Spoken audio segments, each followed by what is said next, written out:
Hey guys, Amit here from PhoneRadar, and today we are going to do the review of the Samsung Galaxy Alpha. There were times when consumers wished that the company made metal phones. Now that wish of the consumers has come true. As here comes the full metal smartphone from Samsung.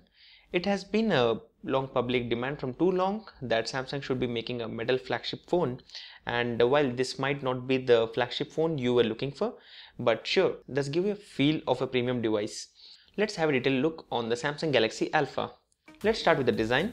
So if this wasn't the shiny metal band around the frame of the phone, it probably wouldn't have received as much attention it has got from the consumers. The Galaxy Alpha feels very soft on the hand and has a premium feel to it. With this device, Samsung has proved that they are capable of making a premium looking smartphone. Samsung Galaxy Alpha does feel solid in the hands because of its build quality and the compact factor. It is extremely easy to hold on to and operate with one hand. Especially these days, people are into large display phones, including me. While the Alpha sports just a 4.7 inches display, which is small size for an Android smartphone these days. The device isn't all metal as it has a thin plastic back, but it is hardly noticeable except for the fact you actually take it off. We prefer the design of the Galaxy Alpha over the Galaxy S5 as it's a lot more subtle and has a nice grippy texture to it.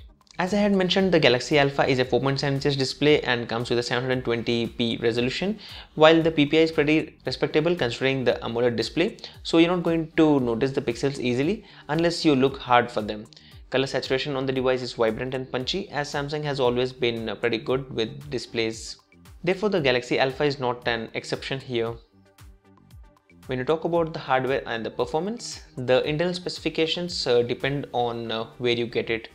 We have the Indian variant, which is available for a price of around 35 to 40,000 rupees price range, and it packs the Exynos processor, while the US one comes with the Snapdragon 801 processor.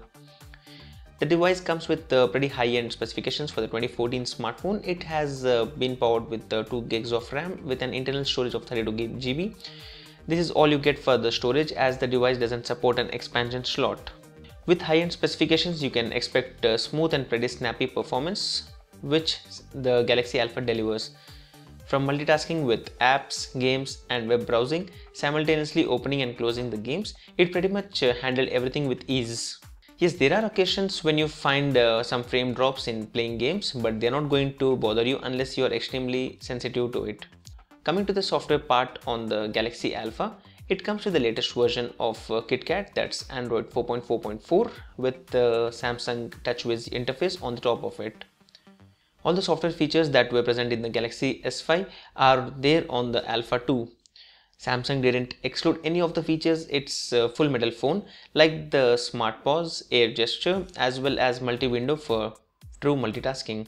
There's also a floating toolbox that creates quick access to your favorite applications. Samsung has tried to decently organize the sections in the settings area, but they're all convoluted and difficult to navigate, and it has always been the case. Talking about the camera, on the back of the Galaxy Alpha there is a 12 megapixel shooter with the LED flash, that's of course, and it might not be a high-end camera module that Samsung has ever used, but when it comes to the megapixel count, it has a 12 megapixel and it's pretty respectable number you see on a premium looking smartphone. And as far as the camera software goes, it sports the usual interface from Samsung that you might have used. Still, there are tons of features like the exposure shots, beauty phase and all the other different shooting modes. Probably more features than you will ever use on the camera app. Since the camera is 12 megapixel, the 4K video recording has been made possible on the Galaxy Alpha. As well as it has slow motion video recording options too. The picture quality is pretty good as the colors are vibrant and sharp.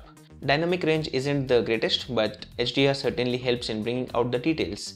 While the daylight photos were good, the low light photos were not that great as they look grainy and noisy, and there's just whole lot of details not clearly visible in the low light photos. The front camera of the device is 2.1 megapixel and offers pretty decent clicks for a selfie, though it's not that good of a selfie camera, as there are almost a dozen of smartphones in the market that have dedicated front cameras for selfies. It's kind of surprising that Samsung has an 1860 mAh of battery on the premium handset, and it's a big letdown for Android users because it's hard to expect a full day charge out of a battery which is less than 2000 mAh capacity. Even for the basic usage, you won't get a full day's battery life out of it. It is certainly not recommended to play high-end games, as the battery won't even last for half a day. Since the device is priced in the range of flagships models for around 40,000 rupees, we wish that it would have come up with at least a 1080p display. The overall experience of this device is pretty good, and as it has the looks and heavy set of specifications, the Galaxy Alpha has a key advantage in terms of design.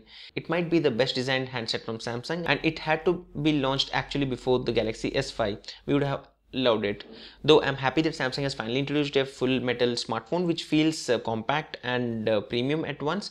And this was the review of the Galaxy.